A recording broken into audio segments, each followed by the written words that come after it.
திருச்சிற்றம்பலம். ஸ்ரீ பரஞ்சோதி முனிவர் அருளிய திருவிளையாடல் புராணம் பாகம் 524. திரு ஆலவாய்க்காண்டம் மண் சுமந்த படலம் பகுதி 141. எம்பிரான் ஸ்ரீமத் மாணிக்கவாசக சுவாமிகள் அருளிய திருவாசகம் திருச்சாழல் திருப்பாடல் 3. கோயில் சுடுகாடு கொல்புலித்தோல் நல் ஆடை தாயுமிலி தந்தையிலி தான் தனியன் காணேடி. தாயுமிலி தந்தையிலி தான் தனியன் ஆயிடினும் காயில் உலகனைத்தும் கற்பொடி காண் சாழலோ. உங்கள் சிவபெருமானுக்கு அரண்மனை என்பது சுடுகாடே ஆகும். சிறந்த ஆடை என்பது கொல்லப்பட்ட புலியின் தோல்தான் அவருக்கு சிறந்த ஆடை ஆகும். அவர் அன்னையும் அப்பனும் இல்லாதவர், தனக்கு சுற்றத்தார் இல்லாமல் தனியாக இருப்பவர் என்று ஒரு பெண் கேள்வி கேட்க, அதற்கு பதில் சொல்கின்றாள் மற்றொரு பெண், அன்னையும் அப்பனும் இல்லாதவனும் தனியாக உள்ளவனும் ஆயின் அப்படி பெருமான் இருந்தால் கூட அவரே அனைத்தையும் படைத்தும் காத்தும் அழித்தும் செய்து வருபவர். அவர் செய்கின்ற சம்ஹாரமும் கூட உயிர்களின் மேல் வைத்த கருணையே ஆகும். எனவே உமது பரபிரம்ம வஸ்துவுக்கு யாவரையும் தகனம் செய்யும் சுடலையே திருக்கோயிலாகவும் கொலை தொழிலை உடைய புலித்தோல் அவர் இடுப்புக்கு பட்டாடையாகவும் தந்தை தாயின்றியே உருவுடையான் என்பதும் அந்த ஒரு தனி பரம்பொருளாகுமா என்று கேட்ட அந்த பெண்ணுக்கு, கருவிகரண மோகத்தால் இவையெல்லாம் உள்ளது ஆகியது என்றால் வேறொருவர் பாதுகாக்க வேண்டும், ஆனால் சுய இச்சையே வடிவாக உள்ளது அவ்வகை தனி பரம்பொருள். அது உயிர்களை ரட்சிக்கும் பொருட்டு சம்ஹார கர்த்தாவே முதல் என்று தோன்றும்படி அருள் செய்கின்றார் என்று பதிலாக அருளப்பட்டது. இவ்வாறு அருளப்படவே இதற்கு அடுத்த திருப்பாடலிலே இதன் தொடர்ச்சியாக, அப்படியென்றால் உங்கள் தனி பரம்பொருள் கருணையில்லாமல் நிக்கிரகமும் செய்திருக்கின்றாரே என்று கேள்வியாக கேட்கின்றாள். எம்பிரான் ஸ்ரீமத் மாணிக்கவாசக சுவாமிகள் அருளிய திருவாசகம் திருச்சாழல் திருப்பாடல் 4. அயனை அனங்கனை அந்தகனை சந்திரனை வயனங்கண் மாயா வடுச்செய்தான் காணேடி. நயனங்கள் மூன்றுடைய நாயகனே தண்டித்தால் சயமன்றோ வானவருக்கு தாழ்குழலாய் சாழலோ.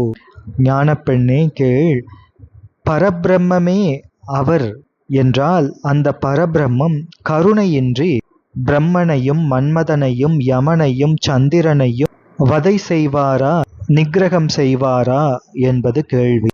அதற்கு பதில் சொல்கின்ற பெண் சொல்கின்றாள், நீண்ட அழகபாரம் உடைய ஞானப்பெண்ணே கேள், இச்சாஞான கிரியாசக்திகளே 3 நேத்திரங்களாக திருவுரு கொண்ட தேவர்களது நாயகன்தான் நம்முடைய பரம்பொருள். திருவடி ஞானம் இழந்த தேவர்களுக்கு பரமசிவனே உயிருக்கு உயிரான சர்வ வியாபக மேலான தேவர் என்று தேவர்களின் அறிவிலே நன்றாக படும்படி செய்த ஆக்ஞைதான் இந்த நிக்கிரகங்கள். அப்படி அப்பரம்பொருள் செய்கின்ற இந்த ஆக்ஞையை தடுக்க வேறொரு கடவுளரும் இருக்கின்றாரோ? எனவே நிக்கிரகநாதனை அனுக்கிரகநாதனுமாக திகழ்கின்றார் என்று பதில் சொல்கின்றாள் இந்த பெண். இதிலே குறிப்பிடப்படும் திருவரலாறுகள், பிரம்மனை தண்டித்தது என்பது பிரம்மனின் 5 தலைகளில் ஒன்றை களைந்து நான்முகனாக்கியது. காமனை தண்டித்தது என்பது அவனுக்கு உருவமில்லாமல் செய்தது, அவனை அனங்கனாக ஆக்கியது. அந்தகன் என்பது கூற்றுவன், கூற்றுவனை வடுச் செய்தது, அது யமனை உதைத்த திருவரலாறு.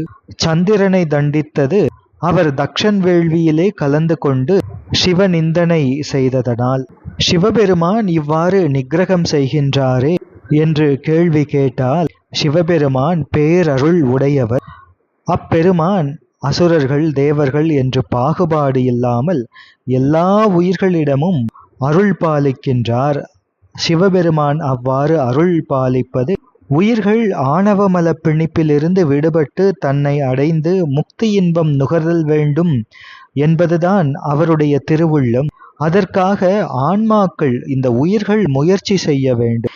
இந்த முயற்சியிலே உயிர்கள் மேற்கொள்கின்ற இந்த முயற்சியில் உயிர்களின் ஒவ்வொரு அசைவும் வினைகளாகின்றன. அந்த கர்மத்தின் பயன்களை உயிர்கள் இன்பங்களாகவும் துன்பங்களாகவும் நுகர்கின்றன.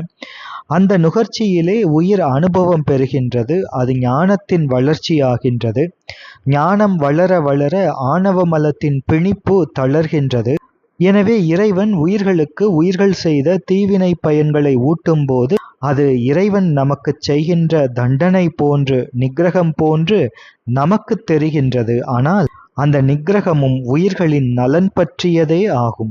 தீய வழியில் செல்லும் மகனை அவன் தந்தை தண்டித்தல் என்பது மகனின் நலனை கருத்தில் கொண்டுதானே? அதே போன்றுதான் இவைகளெல்லாம் வானவர்களுக்கு சயம் ஆயிற்று. வானவர்களுக்கு மட்டுமல்ல, மற்றைய தேவர்களுக்கும் இவையெல்லாம் படிப்பினை ஆயிற்று.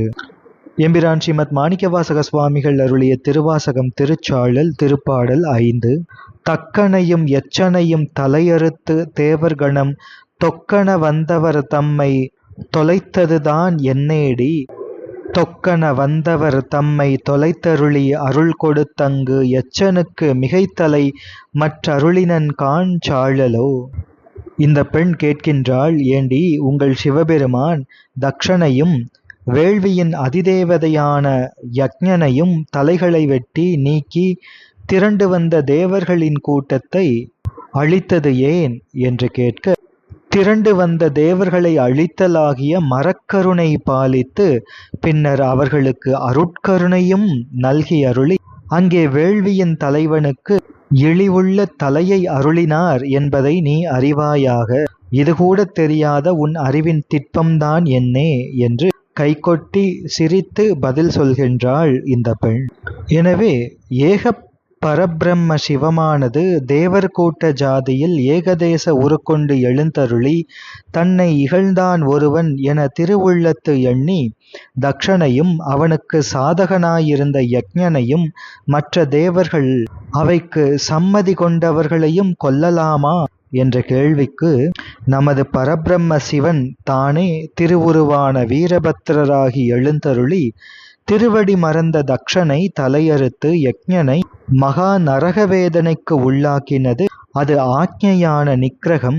பாலனுக்கு மாதா கண்டித்து கசப்புடன் மருந்து கொடுத்து நோய் தீர்ப்பது போல, வைத்தியன் நோயாளிக்கு அறுவை சிகிச்சை செய்வது போல, உபாத்தியாயார் மாணவருக்கு வித்தை நன்றாக வரவேண்டும் என்று கண்டிப்பு செய்வது போன்று நம் பெருமான் செய்த இந்த திருச்செயல்களெல்லாம் கருணையே அல்லாது அவைகளெல்லாம் கொடுமை அன்று என்று எடுத்துச் சொல்கின்றாள் இந்த பெண்.